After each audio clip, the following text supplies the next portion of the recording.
Press के मित्रों, आपका भी स्वागत, मगर आप हमारे मित्र नहीं हो।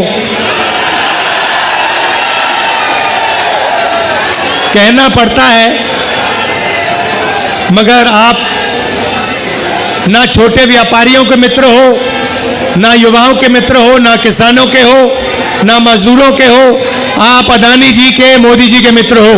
और आप 24 घंटा कभी अंबानी की शादी दिखाओगे? आपने कभी नोटिस किया चांदनी चौक के भाई और बहनों कि ये कभी भी छोटे व्यापारियों की, स्मॉल और मीडियम बिजनेस की, कारीगरों की बात नहीं करते हैं, मगर 24 घंटा आपको या बॉलीवुड स्टार्स दिखाएंगे, या अंबानी की शादी दिखाएंगे, या फिर नरेंद्र मोदी जी का चेहरा आपको दिखेगा। तो ये कहना पड़ता है, मगर ये हमारे मित्र नहीं हैं, ये 2-3 अरबपतियों के मित्र हैं। खैर, इनकी गलती नहीं है। ये जो स्ट्रिंगर्स हैं, कैमरामैन हैं, ये इलेक्शन में वोट इंडिया अलायंस को देंगे, देख लेना। भाई और बहनों, देखिए, अगर ये चला गया जो बीजेपी चाहती है, नरेंद्र मोदी जी चाहते हैं, उनके नेताओं ने, बड़े बड़े नेताओं ने खुलकर टीवी पे कहा है कि अगर हमें मौका मिलेगा तो इस संविधान को हम फाड़ के फेंक देंगे। तो पहला काम इस किताब, इस संविधान की रक्षा करना है, क्योंकि यही आपका भविष्य है, यही आपका सपना है, और यही आपके दिल की आवाज है। नरेंद्र मोदी जी ने 22-25 लोगों के लिए काम किया। चांदनी चौक में स्मॉल और मीडियम बिजनेस वाले लोग हैं, दुकानदार हैं, ट्रेडर्स हैं। मैं आपसे पूछना चाहता हूं, नरेंद्र मोदी जी ने पिछले 10 सालों में आपके लिए क्या किया? नोटबंदी से क्या किया आपके लिए? मुझे बता दो, एक बात बता दो, एक काम जो नरेंद्र मोदी जी ने छोटे व्यापारियों के लिए, चांदनी चौक के व्यापारियों के लिए, दिल्ली के व्यापारियों के लिए एक काम किया तो बता दो मुझे, क्या है?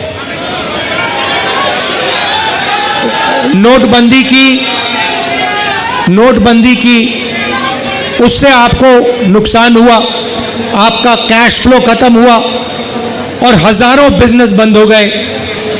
गलत जीएसटी लागू की, 5 अलग अलग टैक्स, 28% तक टैक्स, और टैक्स में भ्रष्टाचार, एक्सटॉर्शन बढ़ाया बीजेपी ने।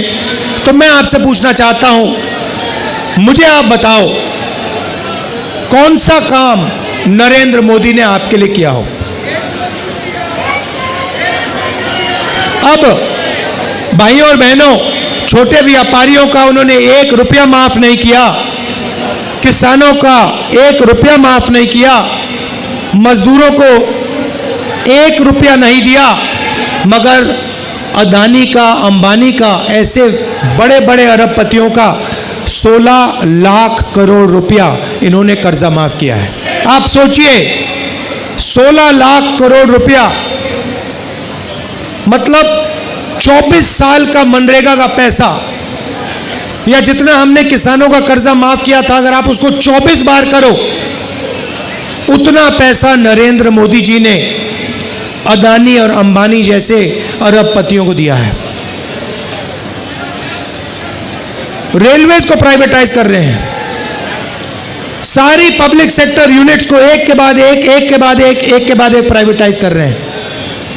यहां पे लाल किले को, जो नेशनलिज्म का प्रतीक है, सिंबल है, देशभक्ति का सिंबल है, उसे प्राइवेटाइज कर दिया, उसका ठेका किसी को दे दिया है।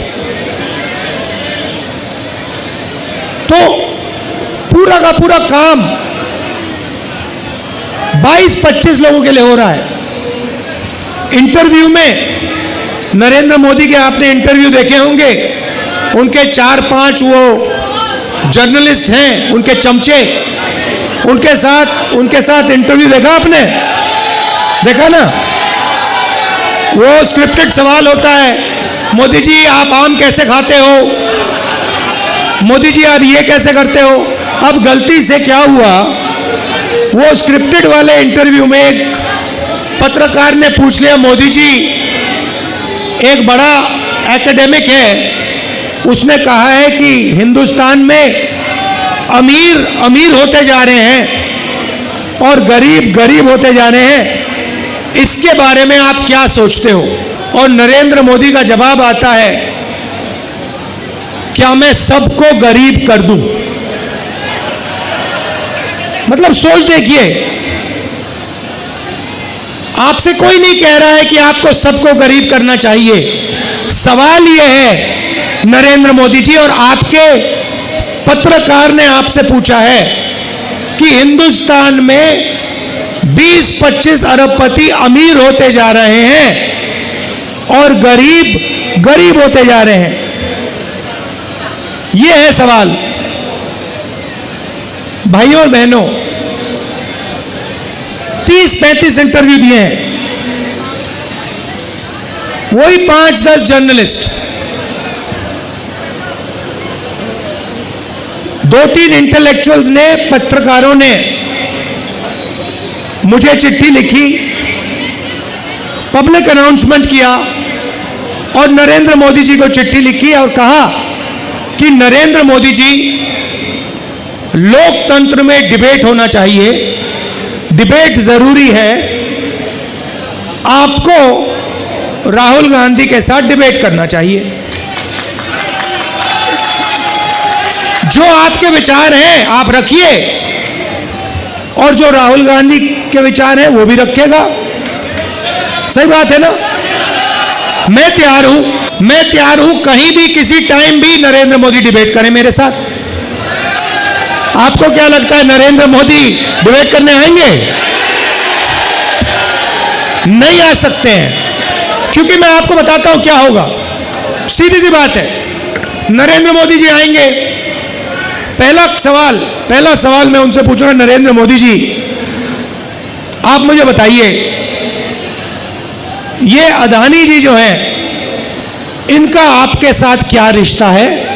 हिंदुस्तान में आपने इनको एयरपोर्ट दिए, पोर्ट्स दिए, इंफ्रास्ट्रक्चर दिया, डिफेंस इंडस्ट्री आपने इनको दे दी, अग्निवीर आपने इनके लिए किया, जवानों से शहीदों का हक छीना। तो सबसे पहले मुझे बताइए, ये अदानी और आपका रिश्ता क्या है? पहली बार वहीं फंस जाएंगे। उसके बाद मैं इनसे पूछूंगा, भैया आपने ये जो इलेक्टोरल बॉन्ड्स का धंधा जो चलाया है, हफ्तेबाजी जो की है, जिसमें आप किसी को कॉन्ट्रैक्ट देते हो और कुछ ही दिन बाद वो उस कॉन्ट्रैक्ट के लिए आपको बीजेपी को पैसा देता है, या फिर सीबीआई ईडी आप उस पर डाल देते हो और फिर उसके बाद वो आपको पैसे देते हैं और फिर सीबीआई का केस, ईडी का केस खत्म हो जाता है। तो ये इलेक्टोरल बॉन्ड्स मुझे समझा दो। इसी में नरेंद्र मोदी फंस जाएंगे, डिबेट वहीं खत्म हो जाएगी। और मैंने मतलब किसानों की बात ही शुरू नहीं की। फिर मैं पूछूंगा ये जो काले कानून आप लाए, जिसके कारण आपके सारे के सारे कैंडिडेट्स घेरे जा रहे हैं, पंजाब में, हरियाणा में, महाराष्ट्र में, हिमाचल का जो सेब आपने किसानों से छीन कर अदानी को दिया, इसके बारे में आप समझाइए। फिर उसके बाद मैं कहूंगा, नरेंद्र मोदी जी, जब कोरोना में लोग मर रहे थे, गंगा में लाशों के ढेर पड़े थे, बेटे अपने माता पिता को मरते देख रहे थे, आपने देश को थाली बजाने के लिए क्यों कहा? मोबाइल फोन चलाने के लिए क्यों कहा? उसके बाद मैं पूछूंगा, मोदी जी एक बात बताइए, आपने वो जो शी जिनपिंग है उसको झूले पे झुलाया, उसको आपने समोसा खिलाया और वो हिंदुस्तान की दिल्ली जितनी जमीन उठा के ले गया, उसकी आर्मी आज तक उसमें बैठी हुई है, ये आपने क्या किया? उसके बाद मैं पूछूंगा, नरेंद्र मोदी जी, अग्निवीर स्कीम जो आप लाए, ये मुझे बताइए, आप अग्निवीर स्कीम क्यों लाए? दो तरीके के शहीद आपने क्यों बनाए? तो नरेंद्र मोदी डिबेट नहीं कर सकते हैं। और मैं आपको कह रहा हूं, जो देखिए, जो आप नरेंद्र मोदी जी से कहलाना चाहते हो, मुझे बोल दो, मैं उनके भाषण में कहला दूंगा। मैंने उनसे कहा, नरेंद्र मोदी जी, आप अदानी अंबानी का नाम नहीं लेते हो, आपको अदानी और अंबानी का नाम लेना चाहिए। उसके दो तीन दिन बाद नरेंद्र मोदी जी कहते, अदानी अंबानी, अदानी अंबानी। मैं भाषण में, हम एक योजना लाए हैं जिसमें चांदनी चौक, दिल्ली और पूरे हिंदुस्तान के लोगों को जबरदस्त फायदा होने वाला है। महालक्ष्मी योजना। और आम आदमी पार्टी के कार्यकर्ता, कांग्रेस पार्टी के कार्यकर्ता, गठबंधन के कार्यकर्ताओं को हर घर में जाकर इस योजना के बारे में हिंदुस्तान के, दिल्ली के लोगों को समझाना पड़ेगा।